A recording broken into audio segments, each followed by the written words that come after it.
Skills development plays an important role in national development, attainment of sustainable development goals, decent work and social advancement towards industrialization. For a decade now, major reforms in the TVET sector have been taken towards promotion of access, equity, relevance and quality technical and vocational education and training in the country, ensuring availability of skillful manpower needed to drive the economy towards the attainment of the Vision 2030.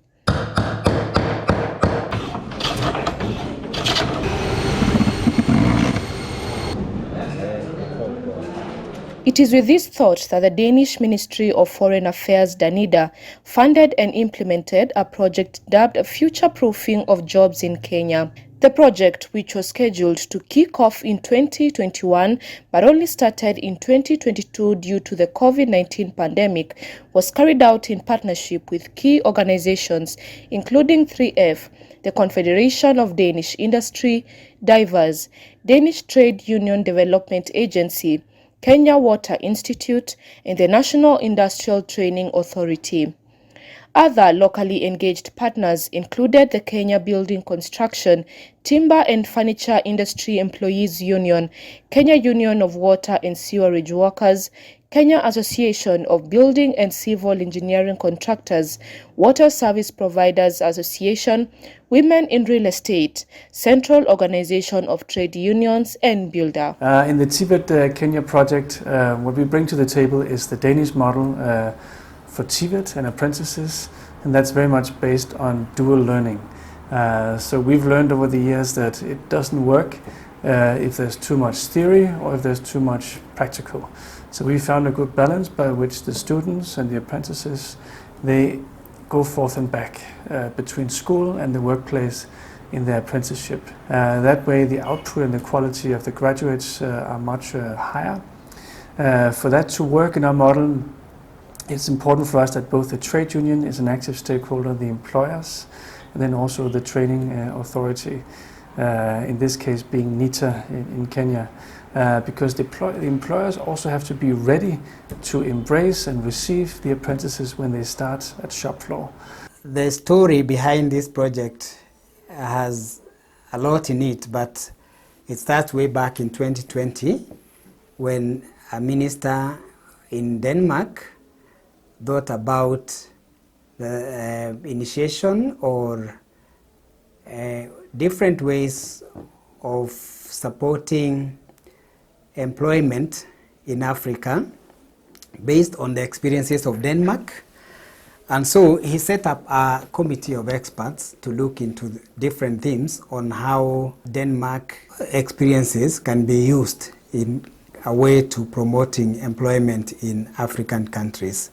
From the inception, I participated in the project both at the design level and at the implementation level. We have had a very successful program in that it will impact the students, especially the artisans, positively. In our previous engagements, we have not had a serious focus on gender and also the green aspects of water. When it comes to the project that we are talking about right now, the Kenya TVET project, it really came in at the right time where the country is really pushing for the young people to embrace the hands-on skills. Again, in the project, NITA has been the main partner in training. The intention of us now getting into training in this area is just to revamp the skill sets for the building construction sector. And this has given a lifeline to the youth, the Kenyan youth that have taken part in the project. And we have seen great transformation happen. We received young Kenyans with the Kenya Certificate of Secondary Education, Kenya Certificate of Primary Education. Some of them who have been trying to practice their skills in the construction sector without formal training. So when they got a chance to be in the project, it has been a real game changer. During the enrollment period, the project ensured it attracted both genders equally for all the trade areas. As one of the project objectives, we have been able to do a lot, especially in terms of gender, being the coordinator for gender activities. actually we've seen great milestones, and there are many things that we have learned, especially when it comes to supporting female students in the male-dominated areas. These are technical courses that are believed to be very hard or are so much involving. So, what are some of the key takeaways for the project in terms of for Asset Wire is one from the report, and the report is a detailed report that we came up with as a result of the research study, is recommendations in terms of gender related governance in the TVET schools at Kewi and Nita, and also just gender policies in terms of how can the gender policy, if the framework is existing in a TVET institution, or if it's not there, what are the necessary people first to be involved. We found that most of the gender related policies, really, they also, in terms of even participation, most of the students are not aware that there is a policy. So it's really strengthening the capacity of the school so that the policy can be implemented. And probably one of the major lessons from this project is that we need to consider our female students, because they have many challenges as compared to male students. For this project, we were involved because of the pillar of decent work that speaks to social dialogue. So we were involved to contribute to the creation of decent, sustainable and inclusive jobs in the construction sector in Kenya through improved social dialogue on skills development. And over time, it's been identified that skills development is a critical issue that touches on the three parties. This is the employers, the workers, and the government. And through this social partnership that we've had, we have been involved in development of national policies surrounding the issue of surrounding the issue of skills development. We were actively involved in the development of the national skills development policy, which is aligned with the Koto Kenya skills development strategy, which envisions the creation of a globally competitive workforce that is relevant and sustainable for creation of decent work and posterity. So we did an ad on our local radio stations. We had our social media pages very active with the ad for about 2 weeks. So we started receiving the applications, and the number of Kenyans applied. We had over 1,200, and the project was only taking 250. So it was also a really process of ensuring that we were picking the best. We ensured that we had female students or female beneficiaries who also got a chance to be part of the process. Through training, we did not lose any, because we had fear that some females will come in intimidated that how can be a mason or a plumber or a welder, or the courses that we handle, because by and large they are considered as male dominated. But I'm glad to report that our 68 female trainees trained through to it, and they completed their training. Right now they are all on attachment and doing a good job, competing competitively with the male counterparts. And we found that there was quite a huge mismatch in terms of skills. And these skills were in terms of masonry, carpentry, tiling, electrical installations, plumbing, and also painting. After a sit down with the players, that is construction companies, they told us what they were lacking at their places of work. The applications were made by these students who were willing to join the construction sector, and they were quite huge. We went to Nita and also to Kewi. We have a sat down, we did shortlisting of the students, where now we were left with 501 as per two institutions. At the selection, we assumed that Kenyans who had come in were able to foot their bills and be able to support themselves in terms of tools of training and the PPEs, or what we call personal protective equipment. So this was overlooked at the time of project inception, and we did not provide for it. But I really want to thank our partners, especially the 3F. When we brought up the challenge, the lead, 3F being the lead, they allowed us to do adjustment in the budget, and we managed to buy the training tools for our beneficiaries. That worked very well for us. We also got nicely branded dust coats to help them now cover for the PPEs. Initially, the project, we were to handle 450 beneficiaries at NITA in building construction trades. But we had assumed that we are picking Kenyans who are within Nairobi. But when we sent out the advertisement, we got application from all the parts of the country, and we had people who could not day school, because if one is coming from Meru or from Mombasa or Kisumu, they had to be within the hostel to be able to board and train from the hostel based on where they're coming from. So we did not plan for the accommodation budget, and the need was very dire. So again, we had to reduce the number of beneficiaries from 450 to 250. So whatever was to go on tuition for the 200 covered for the accommodation. Again, that was a challenge that we had to adjust quickly along the project, and we handled it. Training at NITA starts from 8 to 4 p.m. So there's 1 hour lunch break. And we realized that some of these beneficiaries were very needy and were not even able to afford lunch, even their own fare to the institution. So again, we requested for support to have them given lunch, because the boarders are on full board. They have their breakfast, their lunch, and then the dinner. So the day scholars, again, especially the females, they had a challenge. They were just staying hungry.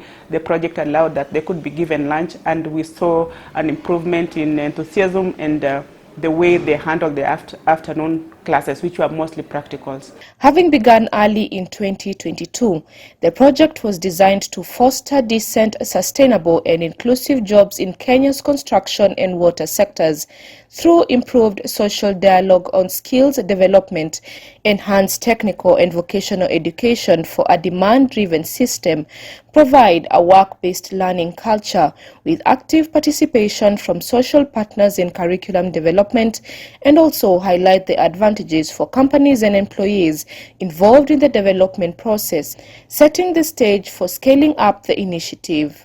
We were supported strongly by the project in terms of equipment, so that the learners learn in an environment where they gain practical skills.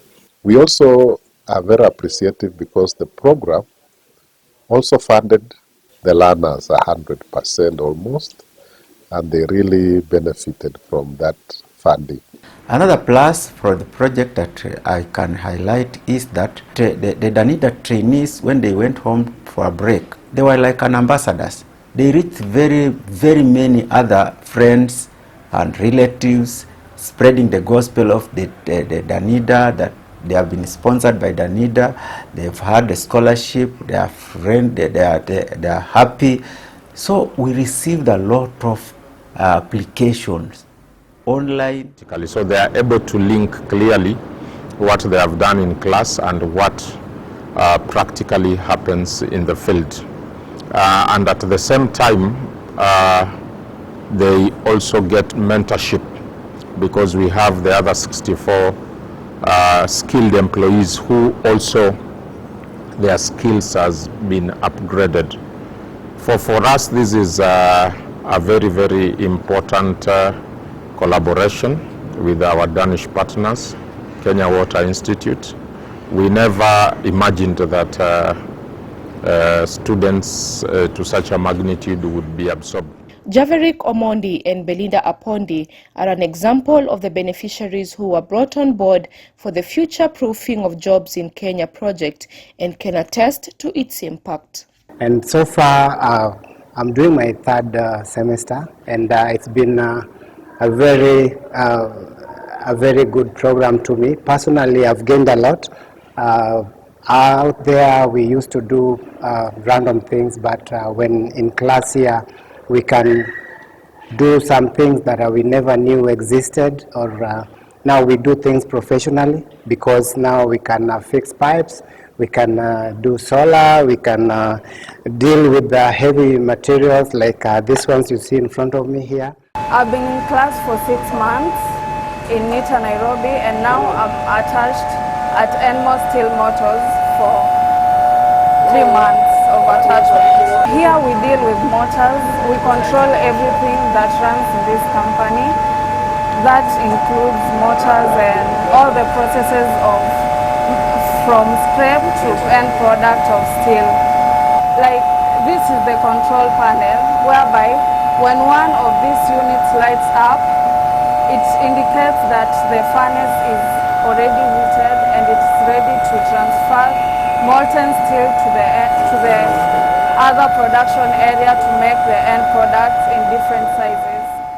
Indeed, the Future Proofing of Jobs in Kenya project, which is set to conclude in December 2023, has indeed been of great impact, with a number of recommendations to the current ongoing TVET reforms. Active engagement of social partners in skills development and employment discourse in Kenya, restructure engagement of private sector in skills gap analysis across different sectors in the industry, integration of the green transition in the TVET curriculum, addressing of gender imbalance in the TVET institutions from an early stage through proactive initiatives such as ambassador calls and making the institutions gender friendly, adoption of dual learning in the Kenyan TVET system for better skills transfer and enhancing access and creation of employment, establishment of uniform guidelines for internship programs, establishment of partnerships between TVET institutions and social partners, both Federation of Kenyan Employers, WASPA and KOTU, together with trade unions in curriculum and training to create awareness among trainees towards decent work. This project has enabled us to have that particular session with our students, where we've had water company managers coming into the institution before our students went out for attachment. I believe it has been a plus for the project. Since this needs to be emulated, it's a easy way for our students to be able to be onboarded into industrial attachment work, and hopefully they'll be absorbed after this particular process. So as a project, I give it a plus, and I believe maybe in the next future we'll be able to capture aspects to do with the Denmark model on how best to handle the industrial assessment work for our students. And going forward, I think some of these lessons to be carried along. There is need to continue that kind of a partnership where the TVETs would open up their doors to these trade unions and integrate in their curriculum components on training the learners about the role of trade unions, workers' rights, and also what are emerging issues around decent work conditions. In a nutshell, I would say the project has had great impact because between the two institutes there has been training of around 460 students and trainees, both freshers and those who are doing upskilling. Now I think that this project has brought a platform for discussion around TVET in Kenya, and it comes with great lessons that can be can be taken for improving the TVET institutions, but as well as even vocational training colleges can also benefit in a big way from the lessons out of this project. Our achievements or milestones under this program also revolve around policy issues. I'll highlight the key ones.